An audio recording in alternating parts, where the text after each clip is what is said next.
ஒரு ஊரிலே ஒரு பரம ஏழை வாழ்ந்து வந்தான்.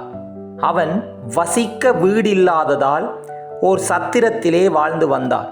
தினமும் கூலி வேலைக்கு சென்று அதற்கு உபகாரமாக அரிசியை கொண்டு வந்து அந்த சத்திரத்திலே சமைத்து உண்டு வந்தான்.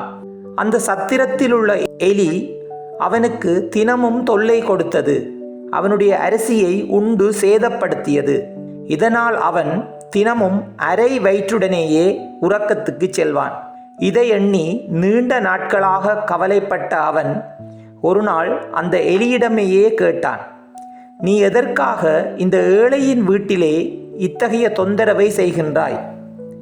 இந்த ஊரிலே எத்தனையோ செல்வந்தர்கள் இருக்கிறார்கள். நீ எதற்காக அவர்களுடைய வீட்டில் சென்று அரிசியை சேதப்படுத்தவில்லை என்று கேட்டான். அதற்கு அந்த எலியோ, நீ தினமும் அரை வயிற்றுடன் தான் படுக்க வேண்டும் என்பது உன்னுடைய தலையெழுத்து என்று கூறியது. உடனே அந்த ஏழை, என்னுடைய தலையெழுத்தா? இதற்கு தீர்வு ஒன்றும் இல்லையா என்று அந்த எலியிடம் கேட்டான். உடனே அந்த எலியோ,